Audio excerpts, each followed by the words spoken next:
So thanks for tuning into the podcast. And before we get started, this is the Cub podcast, which we have on here with Kyle Reichert and Sam Fells. But there's also the Movie Deep Dive podcast with Mike Pusateri you can listen to on this feed. And Remember This Crap with Mike Donahue. Donahue and I just did one on the 2009 Cubs. If you remember Milton Bradley and Kevin Gregg, you remember the 2009 Cubs. And the most recent Movie Deep Dive is Rounders, but we have a special one coming up in the next couple of days that has to do with the NFL draft coming up next week. So you're going to want to stay tuned for that.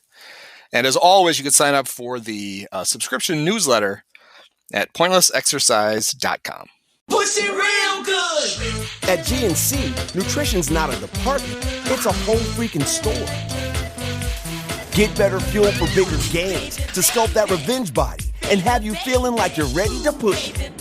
GNC spent 90 years perfecting nutrition and protein that literally tastes like cake so you can look like cake. You got goals, you got results. It's GNC, baby. Visit your GNC or GNC.com.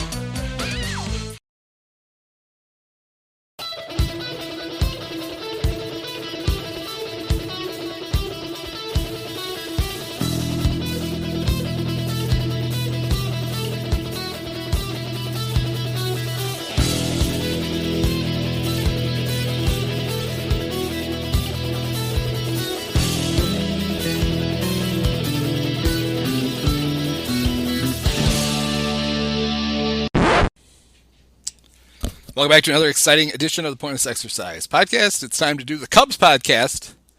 And with me is Kyle Reichert. Sam Fells is on assignment. Or he tells us. Who knows where Sam is. But he's not here today. So you're just going to two people complain about the Cubs instead of three. Kyle, how are you doing? Doing all right, Andy. How are you? Good. So the Cubs are off to a, at least as we're speaking, to a 7-9 start. Although it looks, fingers crossed, like it might be 8-9. They are fortunate that they are in a, which we knew, they're in a division of crap. Where the teams that are good at one thing are not good at the other. And so if you are of the belief, I'm not sure that we are, that the Cubs are actually better than they've played so far, they have not dug a hole so big that they won't be able to get out of it. However, if they're not good, it doesn't matter how deep the hole is. They wouldn't be able to get out of a puddle. So one of the things that was kind of fun, it was amazing given the source. Jesse Rogers tweeted out on Wednesday a projection of Javy Baez's weird stats to start the season. If he just did exactly what he's done over 162 games. Javy, who is currently coming into tonight's game, hitting an even 200 with, let's see, how many total hits did he make? 12 hits, 2 doubles, 4 homers, 12 RBIs, 5 stolen bases. He has struck out in more than half of his at-bats, 31 strikeouts in 60 at-bats. And according to Jesse's math, which is always a little sketchy, over 162 games, Javy would obviously hit 200, but he would hit 40 homers, he would steal 50 bases, he would walk 10 times, and he would strike out 313 times. I believe the record is like 210, maybe? So he would obliterate that record. So when I ask you, would it just be fun to see that? Oh, I think it absolutely. I mean, we gotta cheer for something. You may as well do a Allie Ellen and cheer for history when it presents itself. That's right. Yeah. If you can't see Tom Glavine win his 300th game against you, you want to see Javy strike out 313 times. It's basically the same thing. Pretty much. Yeah, we had that. The story last week when the Cubs were on Sunday Night Baseball, which I'm not a fan of any part of that. I don't like Sunday Night Baseball, period. I don't like when the Cubs are on it because it screws up my weekend. And Buster Olney reported that in spring training 2 years ago, 2020, right before everything got stopped for the pandemic, Javy turned down a $180 million contract from the Cubs. And it immediately smelled like, the report smelled like bullshit to me. Not that he didn't turn out a contract, because we know that he did. They were negotiating, and so, well, presumably, the Cubs actually made him an offer. It just seems like had the figure been out there, we would have heard about it by now, and it wouldn't have taken little Buster to be the guy who broke the story with the $180 million. What it felt like to me was the Cubs leaking to Buster. Hey, look how much Javy's struggling. We tried to pay him $180 million 2 years ago, and he wouldn't take it. So if he doesn't sign with us, it's not our fault. We tried. And I just have a hunch we're going to get a lot of those kind of rumors over the next few months as the Cubs brace themselves for letting guys go or trading them away and having fans be pissed. Oh, they're absolutely coming. You almost have to give the Cubs a little bit of credit for trying the way they did instead of doing it through Buster instead of pumping it through Marquee, like when Marquee tried to tell us how great the Yu Darvish return was. Yeah. I thought that was going to be, the big it's the big sticking point for them about having a completely team-controlled network to churn out bullshit like that. So, I guess they tried a different approach. But, yeah, it's exactly what it was. Yeah. Well, to me, that's a condemnation of Marquee to the point they're like, no, we need to release this to an outlet so people actually see it and hear it. If we do it on Marquee, though, there's like 12 people that are going to know this happened.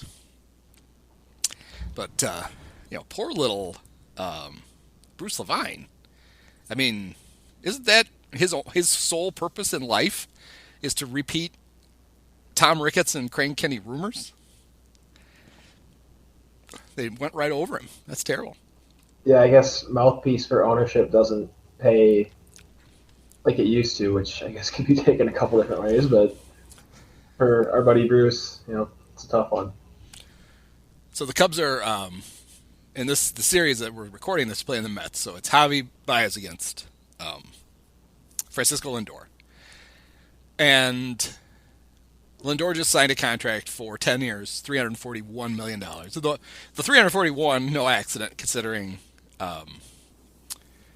Fernando Tatis signed a $340 million contract. Lindor got $341 million. When you watch the two play in this series, it kind of looks like if Francisco, like he might be worth $340 million more than Javy. Because Javy, we could pay you $1 million if you're going to strike out 313 times. Javy may actually ask for $1 million a strikeout. At this rate, it'll be far better than anything he'll get on the open market. Which, the other side of it too is, say things, stay kind of status quo or maybe dip south a little bit with the team this year. But who the hell's giving anything worth a shit for this version of Javy? Yeah. You're talking about trading guys every day. So I don't know. Yeah, and normally it wouldn't, and maybe it's not. The reason it feels worse this time than normal, because Javy always goes through this. It's amazing that this many years into his career, he still goes through these prolonged stretches where he's like, "Fuck it, I'm pulling everything," and then he just strikes out, and it's terrible, and then magically he stops, and he goes on, he gets as hot as he was cold, and he makes up for it. I think the reason it feels worse this time is it never happened last year. I know it was only 60 games, but he was bad all year. And now he's been bad all year so far. And so the benefit of the doubt we would have given him in 2017, 18, or 19, it's hard to give him that benefit because this has gone on for a long time. And it's like, look, if it's as easy as you trying to go the other way once in a while, why do you have to be fucking reminded of it 5 times every season? How does that not take a game or oh God, all right, today I got pull happy, I tried to yank everything, I'm not going to do that tomorrow. It's like he has to do it for 40 games in a row before he finally realizes that he's doing it. And especially when, like, it shouldn't be that difficult for him to either think back or look back to his near MVP 2018 season or any other time in his career, and he's been going as good as he can. Like, it shouldn't be that hard to just do that. Maybe not to the extent, but at least have the approach. Well, yeah, because he was great in 2018, and he was really good in 2019 until he fucked up his foot, and then the Cubs just had him keep playing with it. And then at one point, I think he hurt his hand, right? And they, so they finally took him out of the lineup, and they took a look at his foot finally. They're like, oh God, that's bad. It's like, yeah, we've been watching him limp for like a month, guys. I don't know what the copay is on their medical insurance, but it must be really high because they just don't want to send anybody to the doctor. No, we can't afford that. Well, they might have brought their premium down a little bit tonight. I don't know if you saw the broadcast earlier. They covered up more of the left field wall with more padding after Bryant hit his knee the other week or whatever. The brilliant. You kind of question the guy who installed the padding in the first place. He's over there putting it up, and he's like, "Wow, this just right at knee level. It turns back into cement. I'm sure it'll be fine." The weird thing about it, I thought, was it was kind of a nice look with the dark brown pad and then the concrete top. All they did was put more dark brown pad on top. Why didn't they use like a taupe or a beige and kind of mimic the look that was there? You wouldn't even know. It would look just like the stuff going up the wall, or the wall slants up on its way out to the bleachers. Usually the Cubs are pretty, if they're not good at everything, they usually are pretty good at aesthetics. But maybe it's just a bitch to keep clean. I don't know. But even if you look right now at this is really good to do on an audio-only podcast. Not only am I pointing at something, I'm pointing at something that's on TV live while we're watching it, not when you're listening to it. But the little rotating ad boards behind home plate, they have a pad on top, and it's beige or whatever to match the concrete. Why didn't they do that on the new pads that go up the side? It would have made too much sense. Yeah, they probably somebody had a shitload of dark brown vinyl left over, and they're like, "Oh, we're gonna have to use this." So, I think a long-term frustration with Javy, for me, is he's always a great player outside of the batter's box. I don't think any player in baseball impacts a game when they're not in the batter's box more than Javy. He's a great defensive player. He's a ridiculous, instinctive base runner. And so you put up with the weird swings of hot and cold at home plate. But it just felt like for a long time, if he would simply be open to shortening his swing and simplifying it, he'd still hit 40 home runs, but we wouldn't have to put up with him hitting 189 for a month at a time. He absolutely would, and the frustrating part is, like we were saying, he's done it before. He's literally done it. Like, he's shown it. Just you can, get the foot down or whatever and go the other way. That's when he's at his best. When he's, going to both parts of the field and driving the ball into the gaps. And he can do it. He just feels like he chooses not to sometimes, almost. What I'd like to see from Javy is when he gets on a slump, I wish the way he got out of it was for like 3 games, he's just going to bat left-handed. It's like, all right, my right hand swing's fucked up. I'm just going to bat left-handed for 3 games. And then I'll just go back to right hand later. Maybe I will reset myself. At least that would be fun. It's just like I always wanted them to let Darvish at least pitch an inning left-handed. I just wanted to see it. He throws on one of his non-throw days between starts, he goes out and plays catch left-handed. And they claim he can throw like in the high 80s, easy, left-handed. It's like, all right, well, let's see it then. This is the entertainment business. Maybe the Padres will do that. I don't know. Probably not. So, I don't want to just pick on guys who are struggling, but I'm going to, at least with this next one. So, Joc Pederson came pretty close to winning the Cactus League MVP. He was amazing. Nobody could get him out. And there was a concern that he left all of his hits in the desert. And it pretty much looks like he did. Joc is slashing a cool, and this is in 16 games. So, it's a tenth of the season. But that's why Jesse could do the math. I didn't realize that. All you had to do is put a 0 behind all the numbers, and you pretty much get to 162. That's how he could do it. It's the only time all year he could have done that math was today. Okay. Now I feel better. Joc, 137, 262, 235. He has struck out 20 times in 51 at-bats. And I won't even make you do the splits against lefties, but, I mean, does he have... I just assume it's 0. I don't even want to look it up. I'm just going to assume he doesn't have a single hit against the lefty. I mean, who could have seen that coming? That the guy that's a career, whatever he is, 180, 190 hitter against left-handed pitching wasn't going to magically start hitting left-handed pitching at age 28 after 6 years in the show.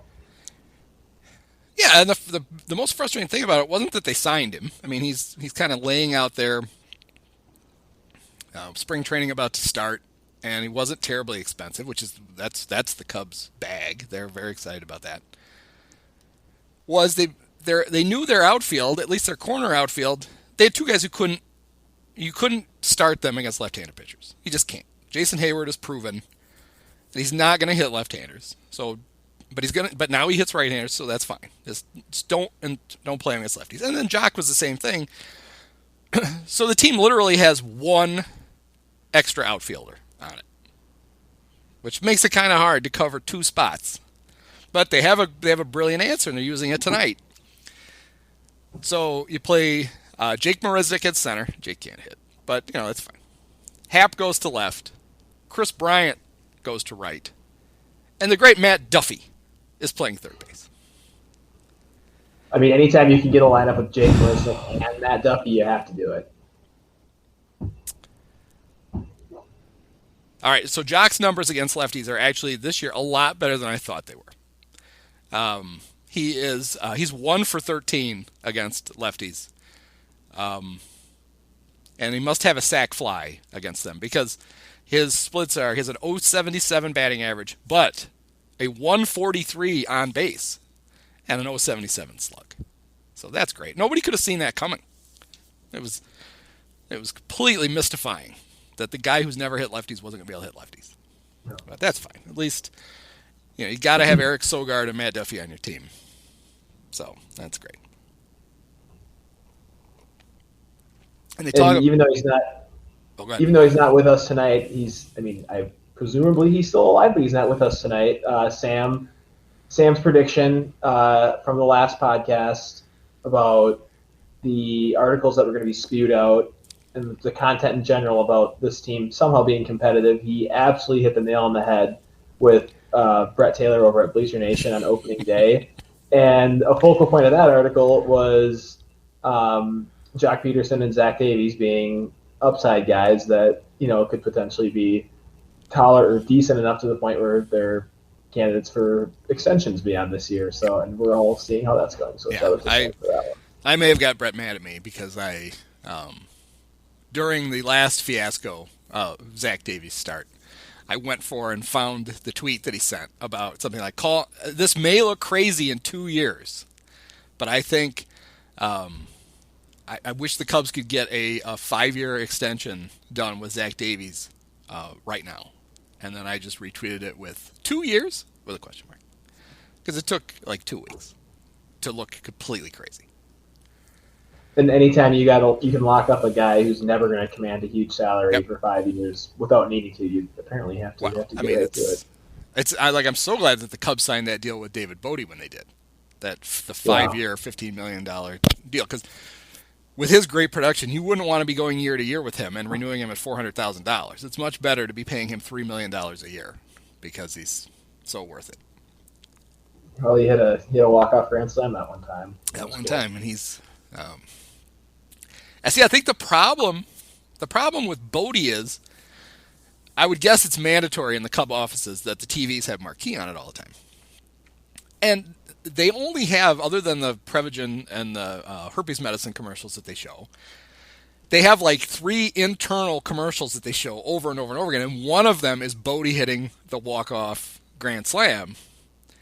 And so if it's like, it's basically like, it's brainwashing isn't the right word, but these guys in the office are they're hearing this subliminally, hearing all day the David Bodie thing. I'm surprised they haven't tried to rework like a 10-year, $150 million contract with him. That's probably coming next. It's like, speaking of marquee content, I realized I saw on the broadcast tonight, I'm sure others have seen it before tonight. Maybe that was the first night, but apparently they're doing Iowa Cubs games on Marquee this year. They just announced that today. Yeah, very exciting. And people are like, "Oh, good, we can see the prospects." It's like, no, not at Iowa. You're not going to see any prospects. Yeah, what fucking prospects? I mean, you're going to get to see.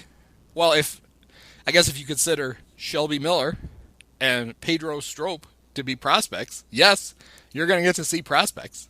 You are going to get to see Nico. And actually, this is probably the Cubs' reason for wanting to show them is when Nico is hitting 247 at Iowa, and the fans are able to see it on Marquee, all 8 of them who are going to watch that shit, that may stop the clamoring for Nico. The problem with it is if he hits 247, it's still going to be twice what Eric Sogard is hitting. So it's still going to be hard to justify that he's not with the Cubs. It's like, with 247, he'd be the Cubs' 3rd best hitter. He literally would be, which is the problem. Yeah, one of the things, I was completely cool. In fact, I was worried they weren't going to do it. I think Nico really does need to go to Iowa and play because he needs to be in a spot where he's going to get consistent at bats. He's got shit to work through. It's very clear. He's major league ready as a fielder. We saw that last year. Through whatever weird metrics they used, he was a finalist for Gold Glove at second base. But he didn't get hardly any time above. I don't think he got any time above Double A and barely any at Double A. And he needs it. The problem wasn't sending Nico to Iowa. It was having David Bodie, Eric Sogard, and Matt Duffy as what you had on the big league team. It's like you knew you were going to have to do this. You could have gone and gotten a real second baseman for this season on a 1-year deal. They just didn't want to do it. And so that's what made fans were maybe mad about the wrong thing, but they were right to be wrong. And I never totally got the service time angle on the Nico part of it. It's not a concern with him. Exactly, yeah. Was it part of it? Maybe it will be, but he's not a guy that's going to be commanding anything that you're not going to be fine paying in 4 years or whatever. Yeah, I mean, honestly, if they had been worried about service time, he wouldn't have been on the active roster last year. Yeah, right. Because they didn't really. I guess they needed him in the late in games. Jason Kipnis didn't hobble out to second base. They could send an actual, an athlete out to go play there. But that seemed like a weird luxury to just have Nico up for the entire 60-game season. So that to me said they didn't give a shit about. They know he's not going to be a star. They're not going to worry about, oh God, Nico's going to be a free agent a year earlier than we thought. I don't think that's going to be that big a deal. No. But the Cubs have had 3 guys who have hit, which is nice on a team of 26 players. They have 3. One of them, relatively recent addition to the hitting, was Anthony Rizzo, which was nice to see. But Wilson Contreras, when not being hit, has hit. And Kris Bryant is hitting, which is nice. So last night, I was recording a podcast during the game, so I was doing exactly what I'm doing right now. You just look up. And there was a play where they kept re-showing it, and I couldn't figure out why they kept showing it. And I thought, oh, shit. Because it was the play where, on the replay, you see slow motion of Bryant running to first. He kind of chops his steps, and he steps over first base. Doesn't touch it. He just, steps right over it, runs up the line. And they kept showing it over and over again. And I'm like, oh, did he pull something? What did he do? But then I look up, and he's standing on first base. The reason they kept showing it was he missed first base, but Pete Alonso bobbled the ball, and the ump called him safe. He never touched first base. Alonso eventually stepped on the bag, but it was after Bryant had run past the ump. He calls him safe, and the Mets couldn't challenge it because they'd already challenged a play and lost. So Bryant got to go to first base on a play where he literally didn't ever step on first base. But I've been so conditioned to him getting weird injuries running the bases that when I saw the replay over and over again without any context, I'm like, oh, shit. He didn't even make it through April this year. But thankfully, that was not what the thing was. Well, they'll probably come out tomorrow and say he, tweaked something or whatever, and then he anticipated stepping on the pillow, and he missed the pillow, as Flulaborg would say, and he shattered his kneecap in 18 places. And he's going to play through until we do an MRI in 6 weeks and determine that his leg has been detached for the last month. Oh, what's going to happen is he's going to get some weird injury they're going to make you play through, and then they're going to trade him, and they're actually going to get a good haul. And then the trade's going to get canceled because he's going to flunk his physical, and then they're not going to be able to get anything for him. And the Cubs medical staff is going to be completely perplexed at the physical. He looked fine to us.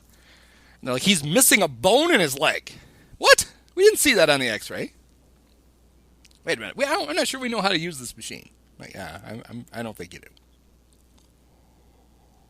It has been good to see him hit at least, and he's had a couple homers, I should say, that have looked like the vintage Kris Bryant. Just it's not, but because it's so fluid, it looks like he just takes the slow, easy swing, and it kind of looks like it's going to be right off the bat, like, we hit it. It's going to be a flat to left field, and then it's like bouncing off the video board because it just goes up and just continues to go. He hits very impressive home runs. It'd be nice to see more of them, but I've already braced myself for him leaving. Yep, I'll have to get some insight on how the ball flies in Atlanta or San Diego. Yeah, and I will not. I mean, I would always tell myself this about, when these Cubs go, I'm going to wish them well, but mostly I don't. The guy leaves the Cubs, and I'm like, all right, fine. I hope you fall down an open manhole and you never get another hit. That won't be the case with Kris. No. I feel like the Cubs completely fucked that up from the very beginning, and he deserves to go somewhere else and continue to be good.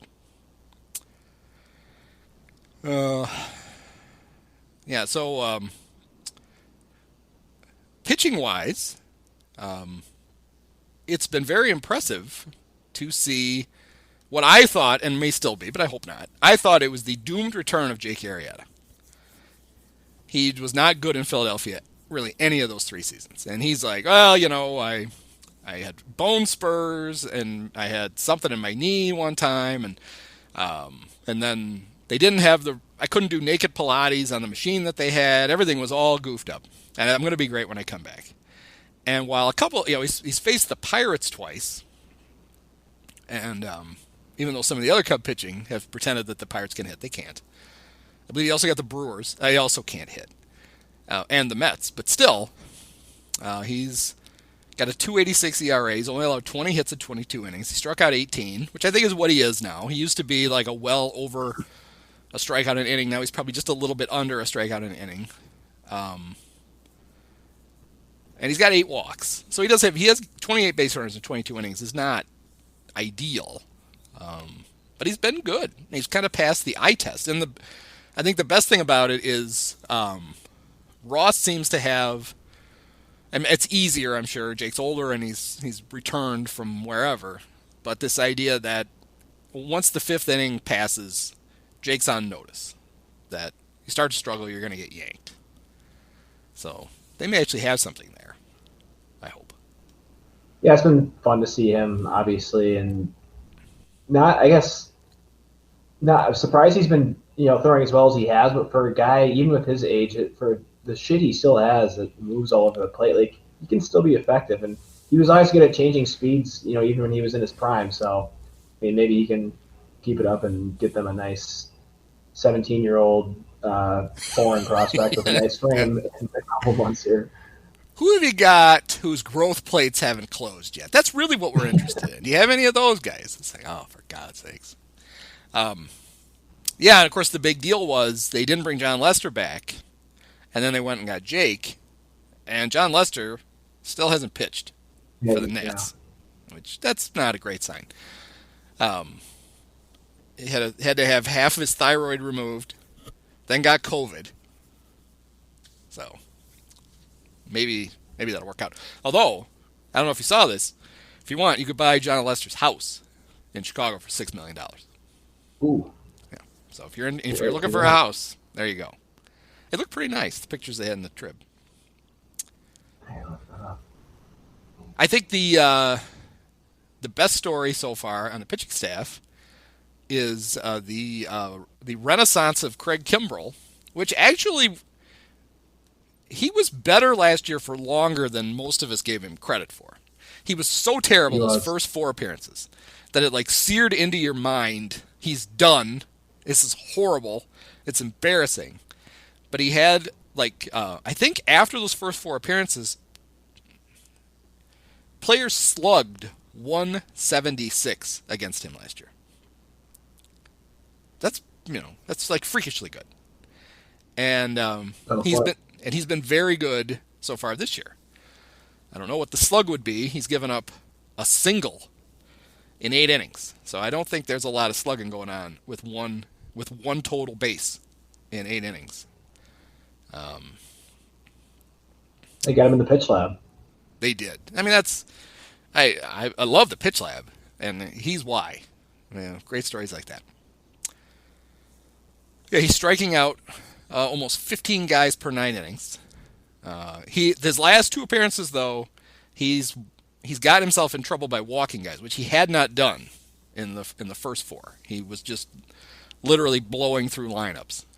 The one troubling thing with him this year, which is not his fault, is he has twice now been asked to get more than 3 outs to get a save.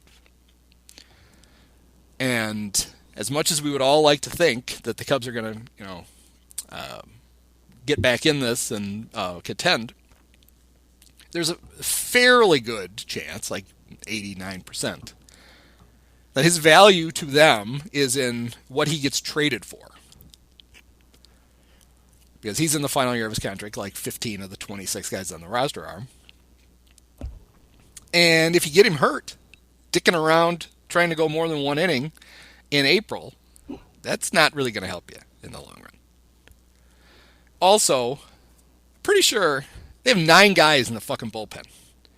There ought to be somebody who can get that 1 or 2 outs in the 8th so that Kimbrel just pitches 1 inning for you.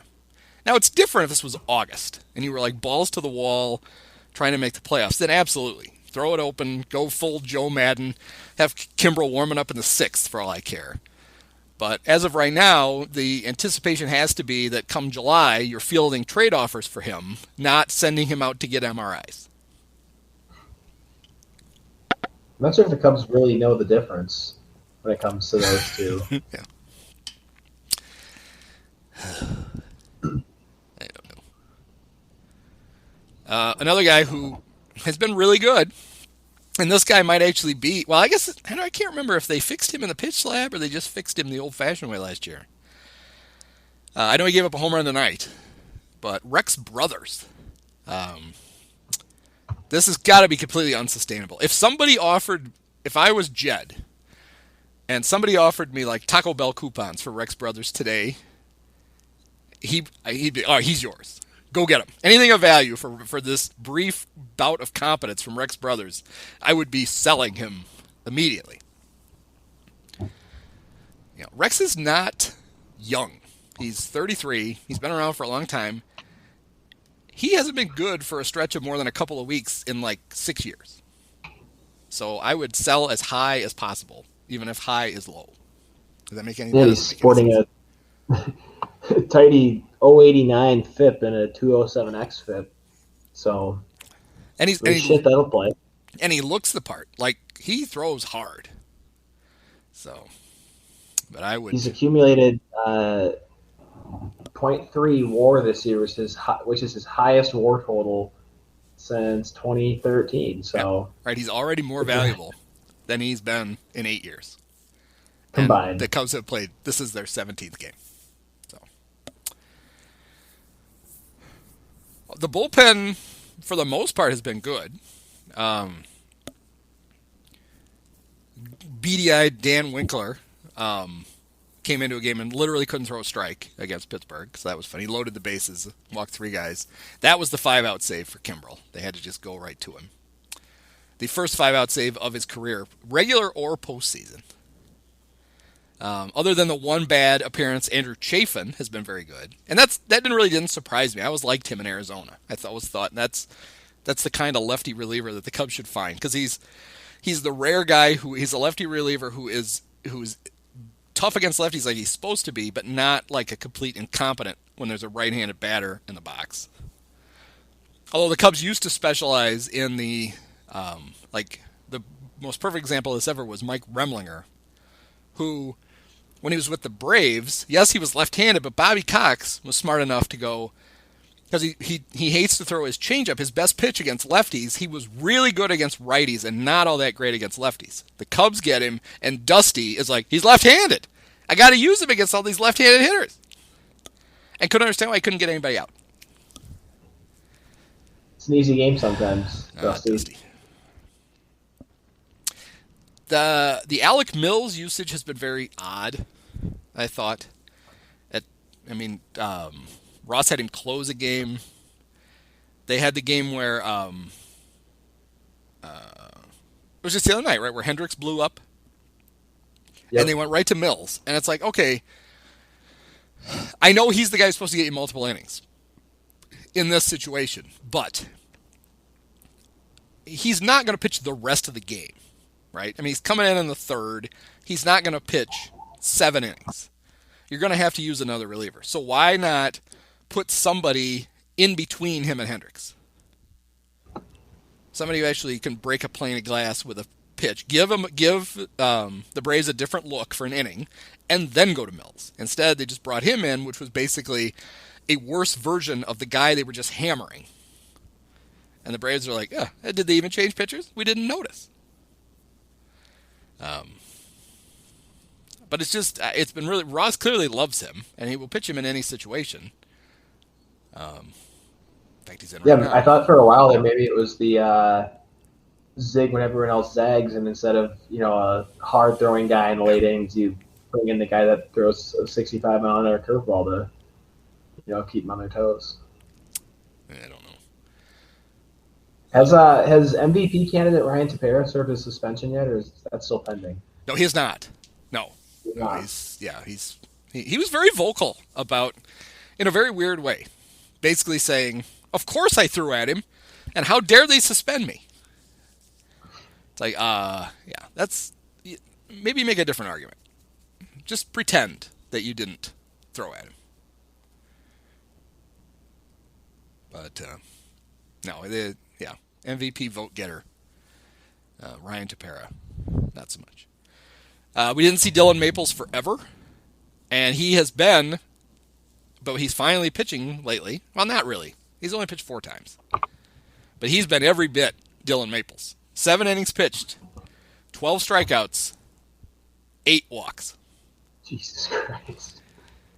I mean, they are deathly afraid that, because he has no options left. They're going to let him go, and he's just going to turn into a superstar for somebody else. I think it's time to take the risk. It's like, if you won't play him, what good does it do you? He's just taking up a chair in the bullpen right now, basically. Let him go. I mean, if there's ever a time or ever a season to figure out if you finally have something, I mean, you've been spinning your tires on the guy for legitimately 5 years, close to the big league level. I mean, he might cost you your 79th win this year, so you got to settle for 78 or whatever, but may as well. So Adbert made a couple of starts. He pitched well in one start and not so well in the other, and he is currently making $18 a day at the alternate site again this year. But this one makes sense. They have to manage. They know they're only going to get about 100 innings out of him for the whole season. So they're trying to manage it as well as possible. So he is currently not there. They've had a lot of off days, and they've been able to just kind of pitch around it. They had the weird Kyle Hendricks allergies flared up, and they had to put him on the COVID list because he had symptoms of COVID, even though he knew it was his allergies. So they've had to improvise lately with their starts. But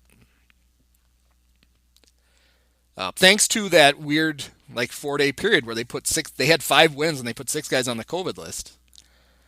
We got to see Pedro Strop come back for 2 games, and his results were good. 2 scoreless innings. He struck out 3. It didn't always look great, but actually I thought he's looked better both in the spring and now than I thought he would. I actually think if he's cool with shuttling back and forth to the alternate site, or whatever they do want, I guess Iowa may be the deal breaker for Pedro. When the AAA season starts, he might just be like, okay, fuck that. I'm not going to Des Moines. No. So we'll see. It was fun to see him back, though. Debut. I think it was against the Brewers that clean, I guess, but somewhat eventful inning he threw. Yeah. Well, that's the thing. I mean, he's the numbers look fine. 2 innings, 3 strikeouts, 2 hits. Well, 2 hits, 2 walks in 2 innings. That's a lot of base runners. But he managed to get outs when he needed them. As opposed to, so one of the other guys who came up because of the COVID thing, they were going to have to bring him up anyway because of the way they wrote his contract. But so all spring, we heard about, oh my God, wait till you see Shelby Miller. The Cubs really have something with this guy. I know he hasn't pitched in 5 years, but he's rested and he's ready to go. And he came out his first outing, and he was charitably throwing batting practice. I think it was actually, it was one of those where it almost wasn't good enough to be quality batting practice, and maybe that was going to work for him. But it was not, it wasn't good. He pitched. Here's another WAR for you. He's at negative 0.1 WAR per Fangraphs this year, which is, if he just stopped right now, just stopped for the year, that would be his highest WAR season since 2017 at 0.4 for the Diamondbacks. He followed it up with 2 negatives in 2018 and 19, and I guess didn't pitch last year. So, yeah, his negative WAR is his highest in 4 years. Yeah, he came in. His first game was April 14th against the Brewers. He faced 5 batters. He allowed 2 hits, 3 walks, 4 runs. He threw 23 pitches, 7 of which were strikes. Now, that also includes the 2 pitches that were hit. They may not have actually been strikes, but the Brewers were like, fuck it, that's good enough. I would like a hit now. He came back then 3 days later and to pitch a full inning in their blowout win against the Barbs. They won 13-4 on Saturday and then lost 13-4 to them on Sunday. He pitched 1 inning. He faced 8 batters. So he actually got 3 of them out, but he also gave up 3 hits and 2 walks. But that brought his ERA down from infinity to 63. So things are looking good for Shelby. You can throw him on the pile with, was it Scott Baker from the Twins that they got? Drew Smiley, who they actually faced. These guys that they rehabbed, and then it just never worked. I forgot Drew Smiley was. I remember after I saw him, I forgot he was still around. I didn't realize he was in Atlanta. But yeah, he ended up getting thrown into the Cole Hamels trade, I think. No, they traded him so that they could exercise. That literally was like the first sign that, oh my God, their finances are fucked. Because, so that must have been 2019, between 18 and 19. Yeah. So in 18, they were still acting like a big market team. They let Jake go, but they signed you. And then they bragged that they got you at such a bargain that they were going to have money left over for next year to get additional pitching. Then during the season, they went out and got Hamels because they needed a starter. And then, so we were caught unaware when then in that offseason, Theo was having to ditch salary so he could add any other players. And Drew Smiley was the canary in the coal mine. He was our warning. Because he didn't have that big of a it wasn't that big of a savings. It was like $7 million. And they're like, oh, we had to do it, or we couldn't, because they wanted to pick up Hamill's option. I think it was 20. And they're like, oh, we had to cut some payroll before we could do it. And it's like, oh, that's great. How did you enjoy the Tony Walters era? Man, I think I have to make sure I'm at Wrigley when they hoist the flag in it. Maybe later this year or whatever. Well, you'll be happy to know this is shocking. They had to designate him for assignment. He cleared waivers, so he's at the alternate site. He's going to Iowa. They haven't lost him. That's just great. It's very exciting. Yeah, maybe the worst player in baseball, and the Cubs had to get rid of a player to keep him. That's great. That's where we are.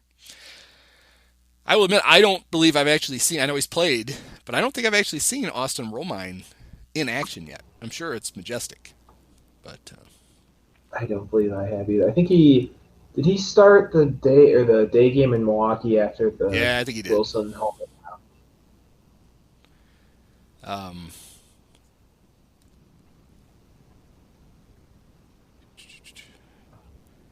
Yeah, we got to see Ildemaro Vargas. He came back up for a day. That was fun. All these guys, they were so afraid to lose at the end of spring training. Everybody else in the league is like, what? No, you can keep him. We don't want any of you guys. You have a roster so thin that you have Eric Sogard and Matt Duffy on it. Anybody that you determine to be worse than them, no one is going to want. And not just have them, but have them playing fairly significant innings. I'm not sure. Did you know that Trevor Williams has a father? Had you heard that? Does he know? Yeah. This is the Marquee's fascination with his dad is one of the oddest things ever. Interviewing him during games. I know they loved Mike Bryant, but I don't think we need more dads. But we got him. I think we haven't heard from him for a while, Bryant. That is Mike Bryant. Yeah, I really miss him. Going to Jake's probably due for a fourth inning hit. So when Marquee launched last spring, I think it was on the very first broadcast. It was at least on that first weekend.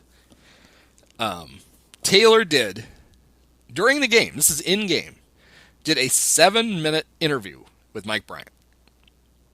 And they posted the whole thing on, Twitter, again, as if we really wanted to relive it over and over again. It was like, oh, God, this is what we're going to get. So, we determined before you came on that you are able to watch the Marquee Sports Network. And so I want to ask you now, what is it, 3.5 weeks in? What do you think of Boog?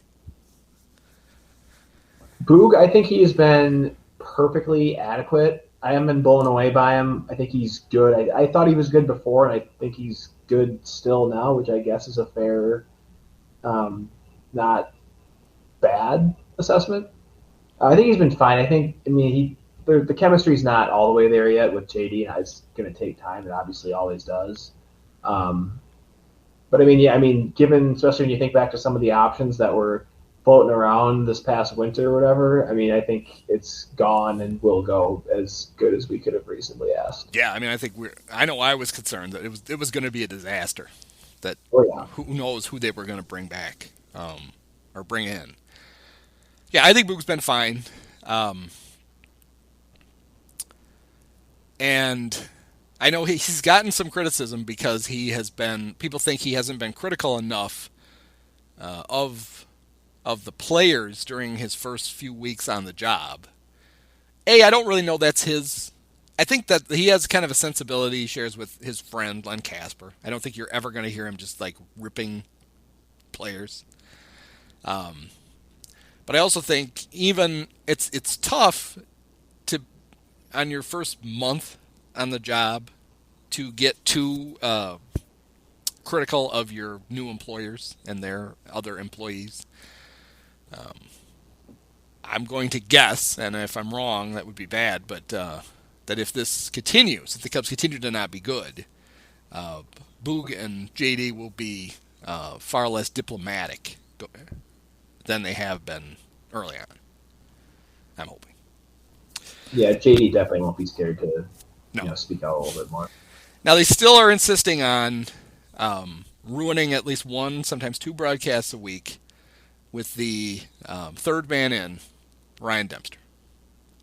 I thankfully have not caught any of those yet, and I'm going to try my best to keep it that way. It just doesn't make any sense.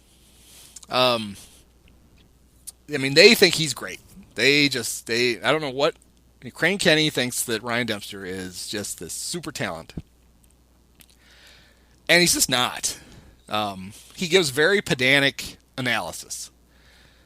And you've got JD sitting right there. You already have a pitcher in the booth. You don't need another pitcher giving you like poor man's Jim DeShay's analysis when actual Jim DeShay's is having to stop talk so that this asshole can. It doesn't make any sense.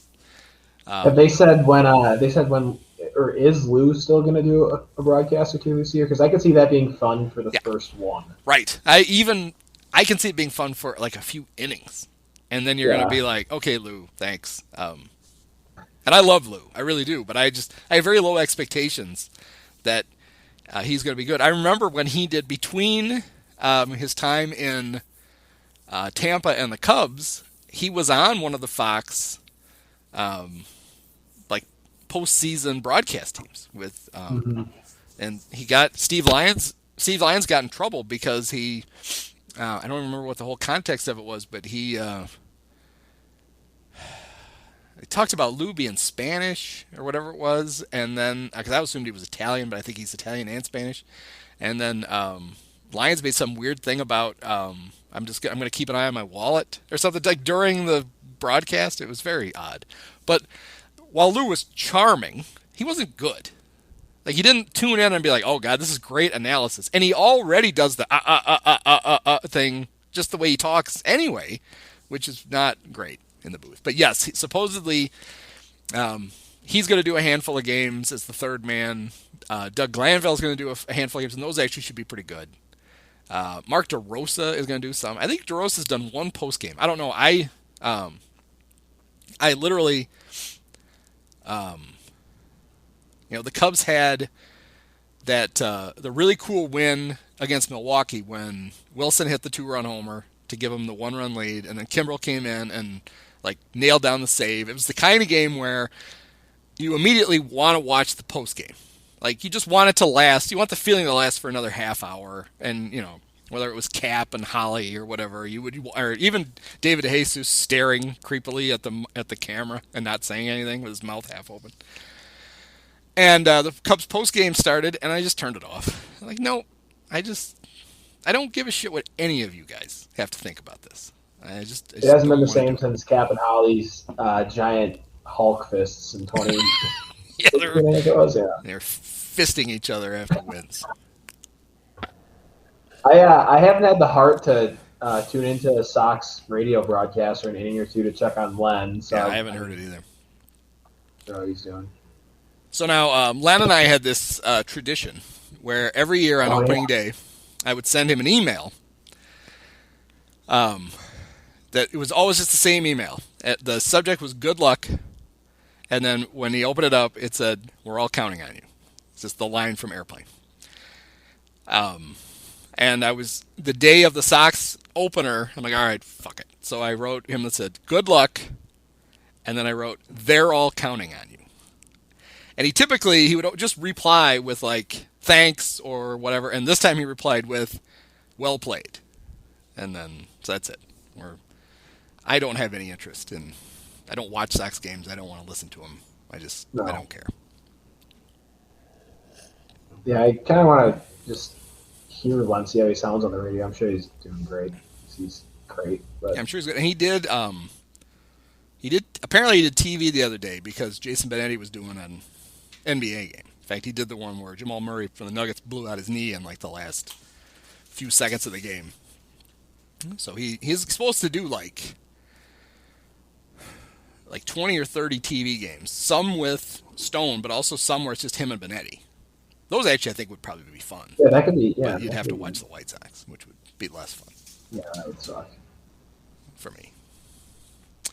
So, Deshays told the story, and I can't remember if I remember Mike and Donahue and I were talking about it last night, and I don't remember if we talked about it on the podcast or after the podcast. So, if we talked about it on the podcast, you're about to hear the same story again.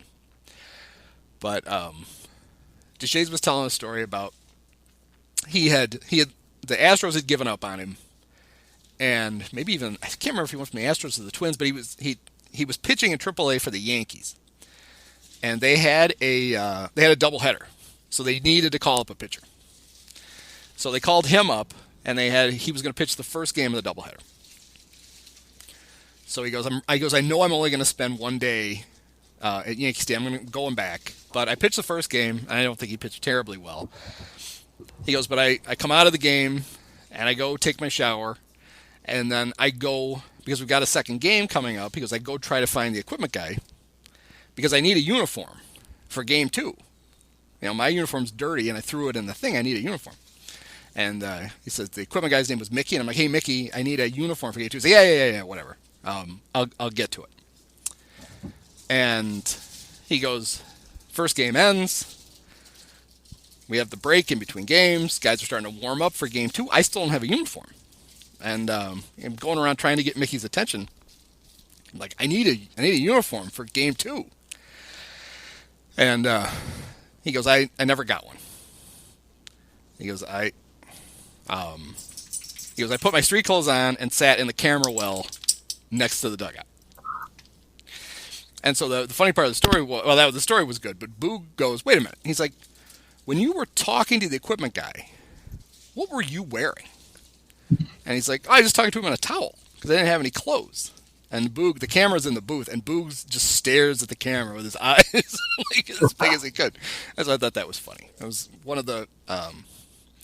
they should be a good fit with each other. They share a very similar sense of humor. The other thing that they brought back just recently, like maybe this week, they have those awful keys to the game, apostrophe Quees. And when they first did them, they didn't know where to put the apostrophe. They were putting the apostrophe between the second E and the S. It's like, what letters do you think you're leaving out? It goes before. But they had shortened those down to just like one thought. Well, now they're back to the 3 keys to the game. And they're letting Deshays go full pun with them. And they're actually, some of them are really funny. So I'm glad those are back. Because he's a genuinely funny guy. And I like when they just let him be funny. He's good. They'll get better together, too. And talk about all counting on someone like they might be our only hope in a couple months here. So I don't watch much of the pre or post, but I do like to at least tune around. I like to hang in long enough to see who is on the post game show. Because last year we got a lot of Sean Marshall and Ryan Sweeney. Now those are 2 electric personalities, just the guys you want talking. And I assumed that they did more games than they normally would have because of COVID. I just assumed they lived closest to the studio. Like they were in the quarantine zone, so they could just have those 2 duds do it again. That apparently was not it. They're both doing a lot of games again. Except they have mixed in another electric personality, Ryan Sandberg. What a trio. What a trio. I don't understand why you take the biggest introvert in Cub history and force him to try to talk to a camera. And they've done it. They tried it. WGN Radio tried it for a while. He did post game for an entire year, and it was just terrible. ABC Sports Chicago tried it for a while. It's like, seems like a good idea until you have him do it, and then they're like, oh my god, this is terrible. Like, yeah, it's terrible. They can have him do the pregame for when they replay the Sandberg game every time there's a rain delay or a rain on in the summer. Yeah, so they did a documentary last year on the Sandberg game, and it was fine. I mean, that is actually a lot of crazy shit happened in that game. It's a cool, Willie McGee hits for the cycle, and the Cubs get way behind and come back, and it was a fun game. But they were interspersing interviews with Ryan, current day Ryan, with it, and I had heard him. He tells the same 3 stories about the game for what is it now? 37 years. He's told the same stories, and so they could simply have cut to me. And I could have told his stories. The first one is always going to be how in spring training that year, Jim Fry told him to stop to try to hit the bottom of the ball and get some lift instead of the top of the ball and hit the ball on the ground. It's like, okay, that story was mildly interesting in 1986. That story is not interesting 35 years later. You need a new story. Even if you just have to make shit up. You get to the point, it's like, well, I was in a slump, so I was wearing ladies' underwear for the entire game. Now, you would just make it up, but it would be more entertaining than the same shit that we keep hearing from him. So the Cubs are in the middle of basically they squandered the easy beginning of their schedule. And now they're in a 22-game stretch where they have to play 7 games against the Braves. They've got the Mets. They're going to have the Dodgers here coming up. To the point where I looked at it, and I was like, if they can just win 10 games, just go 10-12, just sniff 500 and survive this stretch, then things might be okay. And so far, they're actually playing a little bit ahead of that pace, which I guess is a good thing. And like we said, that's a gripe of mine I have every year with the schedule. Like, yeah, they have their only two series with the Braves in the span of a week and a half, yeah. And then they play the fucking Brewers 9 times in their first 25 or 26 games or whatever it is. Like, you have 6 months of this. You can spread these out a little bit. I'm actually this year. I think I'm fine getting all the Brewers games out of the way early. Yeah, me too. Actually, I would be fine if they had a schedule every year where they just played the Cardinals the first 19 games of the year. I'd be cool with it. Just get that shit out of the way. Yeah. One team's always going to win 10. They're going to go 10-9 against each other. Just get it out of the way, and then I won't have to pay any attention to Yachty for the rest of the year. Just burn them off right away. This year, I think they're all backloaded. I think the second half of the season has a lot of Cardinal games in it, which nobody's got. I don't have time for that. It was a touching moment the other day in St. Louis when they had to pause the game after the first pitch to give Yachty a standing over, or whatever it was. He caught a pitch. He caught a pitch, and they all gave him a standing ovation. Yeah, it was funny. So it was actually, for the best fans in baseball, they cheered at the wrong time. What they were cheering that was his 2000th game behind the plate for the Cardinals. It's the most games caught by any player for one franchise ever. But they should have, if the Cardinals had been savvy, they should have cheered when he caught the first pitch of the 6th inning. The last pitch of their half of the 5th. Yeah. Because then the game would have been official. It's just like in the Ripken game, he didn't run out on the field at the beginning of the game and then they did the fireworks and shit. They waited until the game became official, and then he ran around the field and delayed the game for a half hour. So, these guys, these fans are so good, they should have known when to cheer. That's a great point. But actually, it was a setup. They, I don't remember who they were playing, but they had the bat. I think it was Washington. They had Trey Turner take the first pitch, so that Yachty could catch it and they could send that off to the Hall of Fame. Because I'm sure a lot of people are going to flock to the Hall of Fame to see the ball that Yachty caught in the 2000th game. That's, get rid of all the Babe Ruth shit and just put that in a nice display. But so Mike Donahue threw a fit on Twitter at the replay of the pitch, because in it Yachty he's going full Josh Fegley.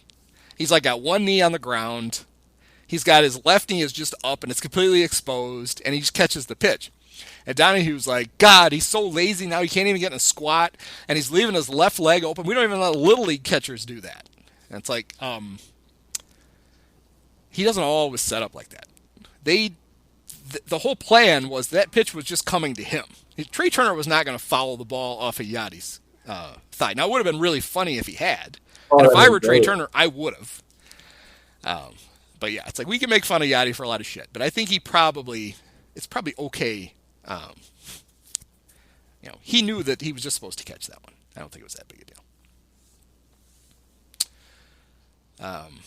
So yeah, we should probably wrap this up. But looking around the Central, everybody's bunched pretty tightly. The Reds are the only team in the division with an offense, and they're only 9-6. The Brewers have by far the best pitching, and I think they won today. They're 11-7. But the Cardinals, honestly, the Cardinals and the Cubs, they're the same fucking team. They really are. As much as we hate them, they're the same. They are. Their pitching is a lot thinner than it should be, and their offense, they got a lot of outs in their lineups. And then there's those spunky Bucks. Pittsburgh has the same record going into tonight as the Cubs, which is actually not their plan because they're supposed to be tanking. But they screwed up their tank, or MLB didn't do them any favors by giving them the Cubs 6 times in the first week and a half. But I think it was 2016. The Pirates were in second place behind the Cubs for a really good stretch of the first half, and then may have finished with the worst record in the National League. Like, the Pirates know when to turn it on. When it's time to lose 35 out of 40, the Pirates know how to do that. They're not worried about it. The 7-9 start, they're like, no, we got it. Don't worry about it. We're not even going to win a game in July. We're not worried about it. We're going to have our pick of Vanderbilt pitchers this year and next because we're going to have the worst record in baseball. Just gotta let them do the thing. Gotta let it play out. The Brewers pitching. I mean, I think unfortunately the Brewers might be the odds-on favorite to win the division right now, and you could probably make a case they have the best roster, which is absolutely ridiculous. I mean, the pitching is awesome, but like, are they going to let these guys go more than 5 innings, 6 innings, whatever this year? Or are they still? I don't know. I kind of joked about it, but I didn't. So obviously Devin Williams was amazing last year. Had one of the best. Well, and I even hesitate to call it a seasons because the season was so short. They only played 60 games, but he pitched 27 innings in 22 games. He gave up 1 run. He struck out 53 guys in 27 innings and allowed 8 hits. It was ridiculous. I mean, that's about as dominant as you can get. But they had to shut him down late in the season because he had a shoulder injury. He didn't pitch in the postseason. They had him start late in spring training, and then the Cubs played the Pirates in the first series. I forget who the Brewers played, but he didn't pitch in that first series. I guess it was the Twins. Then he pitched a couple of times against the Cubs and was bad. And he has been bad. He has pitched. He's still only pitched in 5 games. So 3 of those, I think, against the Cubs with no offense. And so he walked 9 guys in 27 innings last year. He's walked 5 in 4 2/3. He gave up 1 run, 1 earned run last year. He's already given up 4. And he has already given up half as many hits this season as he did all last season. So there's a good chance that there's something wrong with him. And yeah, he could very well be fine, but it's crazy. Like, Brewers fans being surprised by that. It's like it's probably the most like highly volatile position in baseball. Relief pitching. I mean, they've seen it themselves, so it really shouldn't come as a surprise. No. But I got throws like that with that kind of stuff. I mean, especially when you toss an injury in there, it's not super surprising. But it's funny. It's one of the things we've come across on Remember This Crap when we go season by season is we already remembered so you take that 60 game schedule last year, and Devin was amazing for those 60 games. like Carlos Marmol, 2 seasons in a row had stretches longer than that, where he was every bit that amazing. Kyle Farnsworth had a year where for 2 months he was unhittable. That's not that unusual. It's the idea that none of those guys ever played in a season, though, where those 60 games were the whole year. And everybody's like, oh my God, we have this revelation. He's great. It could have been that had last year been a full season, that yes, Devin Williams has 2 months where he's amazing, and then but he might have 4 months where he's pretty good.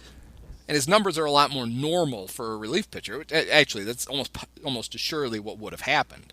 But this whole idea that he's just going to roll into 2021 and they're going to have him and Hader and the last, at least 6 outs, maybe 9 outs of every game are just taken care of, that's just not how it's going to work.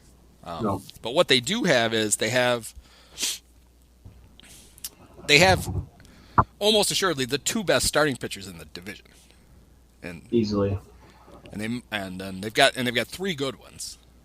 And then they have a legit closer, as much as everybody finds Josh Hader icky. He really is good. Their offense isn't great, but yeah, they probably are. I would think it's. I don't know what to make of the Reds. So Milwaukee probably is the best team in the division. It's not the Cubs or the Cardinals. No, definitely. And I Nolan Arenado's been okay, but he was a gift to them. The Cardinals would be even worse than this if the Rockies hadn't been like, here, take him, and here's $50 million. Just, we don't want him. Take him. Absurd.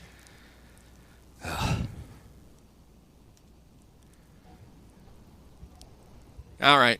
So, so the Cubs continue on this in their stretch of playing difficult teams. At least they're scoring a run or 2. It always helps. Yeah. Scored 14 tonight, so that's kind of nice. I was really sure that when they had the huge bust out on Saturday, that felt like one of those. We get 13 runs on Saturday, and then we score a total of 12 runs over the next 9 games. Oh, absolutely. That really felt like that was going to happen, and it hasn't. So that's a good sign. I mean, that's the thing. Like, they're gonna have days like that on Saturday when they hit a bunch of homers, or nights like tonight. I guess they somehow score. They might even have not a lot, but a decent amount of these days. But like the valleys in between those peaks are gonna be. I mean, last night I think they had 3 hits last night when they won. Yeah. Yeah, they needed the Mets to throw the ball all over the field to win. But for the most part, other than a blowout here or there, their pitching's been good enough that if they just scratch across a few runs, they're in these games. So I don't know. It's the thing about it is there's nothing worse to watch than your team not be able to hit. There's nothing duller than 3 hours of the team you're rooting for doing nothing. You'd almost rather, if you had to pick it, it's like, all right, I would much rather, if we're not going to be good, and we can only be good on offense or pitching, give me a good offense with a bad pitching staff, because those games will be more fun to watch than this. So we'll see what happens. All right. They have the rest of, I got Atlanta again next week, and then the Brewers for the 100th time in a month. Yeah, well, the good thing about Atlanta is everybody got hurt during the Cubs series, so maybe they can just stay hurt long enough that they're not back yet. Because Ozzie Albies, for his career, I think he hits .889 against the Cubs. So that checks out. Yeah. All right. Well, thanks, Kyle. Cool. Thank you, Andy. So we will catch up here in the next couple of weeks probably and see how things are going. But, another exciting check-in. Yeah, this they're at least showing signs of waking up, which is nice because it's an awful long season to be bad. If you're going to be bad, at least be interesting. Yeah, keep us in for a little bit. Yeah. All right. Well, until next time. Yep. Thanks, Andy.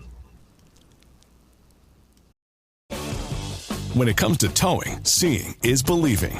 That's why Chevy Truck's advanced camera technology offers up to 8 available cameras for 14 unique views, so you can focus on the view that really matters. Chevrolet, together let's drive. Learn more about Chevy Trucks at Chevy.com. Safety or driver assistance features are no substitute for the driver's responsibility to operate the vehicle in a safe manner. Read the Vehicle Owner's Manual for important feature limitations and information. Many of us have herpes.